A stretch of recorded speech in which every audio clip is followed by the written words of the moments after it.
সকলকে স্বাগত জানাচ্ছি গ্লোবাল পয়েন্টে। আজকের আন্তর্জাতিক আলোচনায় থাকছে বিশ্বজুড়ে আলোড়ন সৃষ্টি করছে রাশিয়ার নতুন ক্ষেপণাস্ত্র পরীক্ষা। বিশেষজ্ঞরা যেটিকে একসময় বলেছিলেন প্রায় অসম্ভব, সেই প্রযুক্তি এবার বাস্তবে রূপ দিল রাশিয়া। রাশিয়ার প্রেসিডেন্ট ভ্লাদিমির পুতিন জানিয়েছেন তাদের বিজ্ঞানীরা সফলভাবে পরীক্ষা চালিয়েছেন এমন এক ক্রুজ মিসাইল যা পারমাণবিক শক্তিচালিত এবং প্রায় সীমাহীন দূরত্ব অতিক্রম করতে সক্ষম। রুশ ভাষায় এর নাম 9M730 বুরভেস্টিক, যার অর্থ আনুমানিকভাবে দাঁড়ায় ঝড়ের পাখি। পুতিন দাবি করেছেন এটি বিশ্বের একমাত্র ক্ষেপণাস্ত্র যা যে কোনো আকাশ প্রতিরক্ষা ব্যবস্থা ভেদ করতে সক্ষম এবং একবার উৎক্ষেপণের পর বহু ঘন্টা কিংবা দিনের পর দিন আকাশে ভেসে থাকতে পারে। রাশিয়ার প্রতিরক্ষা মন্ত্রণালয় জানায় এই ক্ষেপণাস্ত্রের বিশেষত্ব হল এর পারমাণবিক ইঞ্জিন চালিত প্রোপলশনাল সিস্টেম। এটি প্রচলিত জ্বালানির ওপর নির্ভর করে না, ফলে এর উড়ান পরিসীমা কার্যত সীমাহীন। এই পরীক্ষাটি রাশিয়ার উত্তরাঞ্চলের একটি সামরিক ঘাঁটিতে সম্পন্ন হয়, যেখানে উন্নত রাডার ও ট্র্যাকিং সিস্টেমের মাধ্যমে সফলতা যাচাই করা হয়। আন্তর্জাতিক বিশ্লেষকদের মতে বুরেভেস্টিক প্রকল্পটি রাশিয়ার নেক্সট জেনারেশন হাইপারসনিক ও ক্রুজ মিসাইল প্রোগ্রামের অংশ, যা গত এক দশক ধরে গোপনে উন্নয়ন করা হচ্ছিল। এই প্রযুক্তি রাশিয়ার আগের RS-28 সারমেট বা স্টেন প্রকল্পের পরবর্তী ধাপ হিসেবে দেখা হচ্ছে। রাশিয়ার রাষ্ট্রীয় সংবাদ মাধ্যম টাস বলেছে মিসাইলটি হাইপারসোনিক গ্লাইড ক্যাপাবিলিটি ধারণ করে, অর্থাৎ এটি যাত্রাপথে গতি ও দিক দ্রুত পরিবর্তন করতে পারে, ফলে এটি যে কোনো মিসাইল প্রতিরক্ষা ব্যবস্থার পক্ষে ট্র্যাক করা কঠিন হয়ে পড়বে।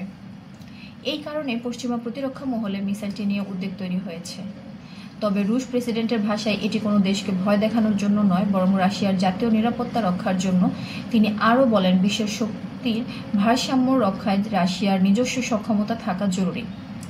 যুক্তরাষ্ট্রের পেন্টাগন এক বিবৃতিতে জানিয়েছে তারা এই পরীক্ষার বিষয়ে অবগত এবং পরিস্থিতি পর্যবেক্ষণ করছে, তবে এটিকে তাৎক্ষণিক হুমকি হিসেবে দেখছে না। ন্যাটো মহাসচিবও বলেন নতুন অস্ত্র প্রযুক্তি বিশ্ব স্থিতিশীলতার জন্য চ্যালেঞ্জ হতে পারে, তাই সকল দেশকে আন্তর্জাতিক চুক্তি মেনে চলতে হবে। চীন, যারা রাশিয়ার কৌশলগত অংশীদার, তারা বিষয়টি নিয়ে নিরপেক্ষ অবস্থান নিয়েছে। বেজিংয়ের বক্তব্য অস্ত্র প্রতিযোগিতা বন্ধ করে পারস্পরিক সংলাপের মাধ্যমে বৈশ্বিক স্থিতিশীলতা বজায় রাখা জরুরি। অন্যদিকে ইউরোপীয় ইউনিয়ন এক বিবৃতিতে বলেছে রাশিয়ার সামরিক সক্ষমতা বৃদ্ধির পাশাপাশি আন্তর্জাতিক আস্থা ও স্বচ্ছতা নিশ্চিত করাও সমান গুরুত্বপূর্ণ। রাশিয়ার এই ঘোষণা এমন এক সময় এলো যখন বিশ্বজুড়ে পারমাণবিক অস্ত্র নিয়ন্ত্রণ চুক্তিগুলো ঝুঁকির মুখে। নিউ স্টার্ট ট্রেটি কার্যত স্থগিত, আর মার্কিন যুক্তরাষ্ট্র, চীন ও রাশিয়া তিন দেশই এখন নিজ নিজ প্রতিরক্ষা প্রোগ্রাম দ্রুত গতিতে এগিয়ে নিচ্ছে।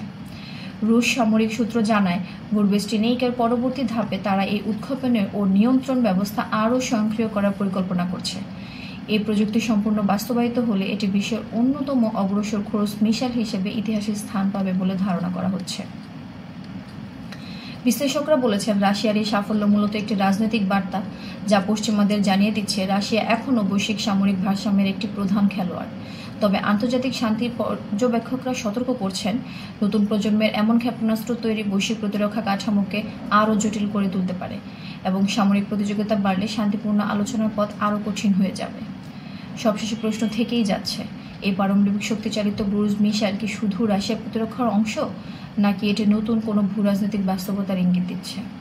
সময়ের সঙ্গে সঙ্গে সেই উত্তরই হয়তোবা বদলে দেবে বিশ্বের শক্তি সমীকরণ। ধন্যবাদ, আপনি ছিলেন গ্লোবাল পয়েন্টের সঙ্গে। আরও গুরুত্বপূর্ণ আন্তর্জাতিক আপডেট পেতে সাবস্ক্রাইব করুন, লাইক ও শেয়ার করতে ভুলবেন না। ধন্যবাদ।